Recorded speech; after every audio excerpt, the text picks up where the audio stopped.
जिस ताकत के साथ इजरायली सेना 7 अक्टूबर 2023 को गाजा में घुसी थी, अब हमास के लड़ाकों ने उसी ताकत की हवा निकाल दी है। हमास के सफाई के लिए गाजा की गली गली घूम रही आईडीएफ अब गाजा में छाती के बल रेंग रही है। गाजा में ऐसी कोई जगह नहीं बची जहां पर हमास के लड़ाकों ने आईडीएफ के ऊपर हमला ना किया हो। उल्टा अब आईडीएफ को गाजा के भीतर सिर छिपाने की जगह तक नहीं मिल रही। लंबाई में करीब 40 किलोमीटर और चौड़ाई में तकरीबन 6 से 8 किलोमीटर वाले गाजा ने इजरायली फौज को उसकी असली ताकत का आईना दिखा दिया है। दरअसल हमास के मौजूदा हमलों को देखकर ऐसा लगता है कि आईडीएफ हमास को कभी मिटा नहीं पाएगी।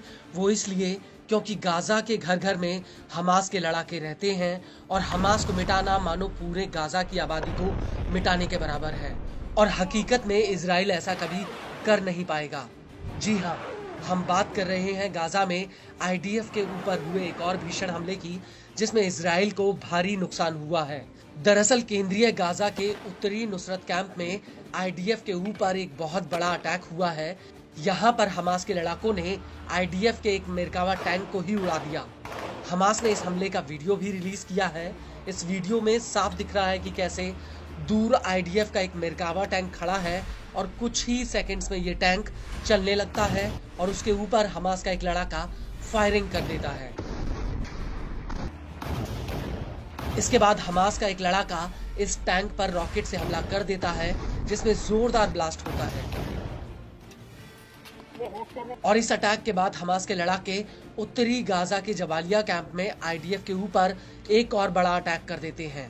दरअसल यहाँ पर हमास के लड़ाके इजरायली सैनिक के ऊपर एक स्नाइपर ऑपरेशन को अंजाम देते हैं, जिसे बाकायदा कैमरे में रिकॉर्ड तक किया जाता है।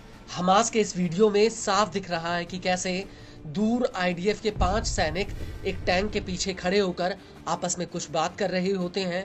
तभी हमास का एक लड़ाका उसमें दूसरे नंबर पर खड़े एक सैनिक को रेडार पर लेता है और इसके बाद हमास का एक लड़ाका इस सैनिक के ऊपर स्नाइपर राइफल से हमला कर देता है, जिसमें ये गोली सीधे सैनिक को लगती है और तभी ये सैनिक तुरंत टैंक के नीचे बैठ जाता है और इसके बाद साथ में खड़े दूसरे सैनिक भी नीचे बैठ जाते हैं।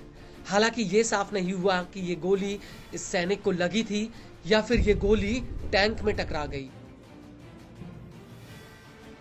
इस सब के बीच आपको ये भी बता दें कि इसी दौरान पश्चिमी जबालिया कैंप में अल कासिम के लड़ाकों ने आईडीएफ के एक अपाचे हेलीकॉप्टर पर सैम 7 रॉकेट से हमला किया है।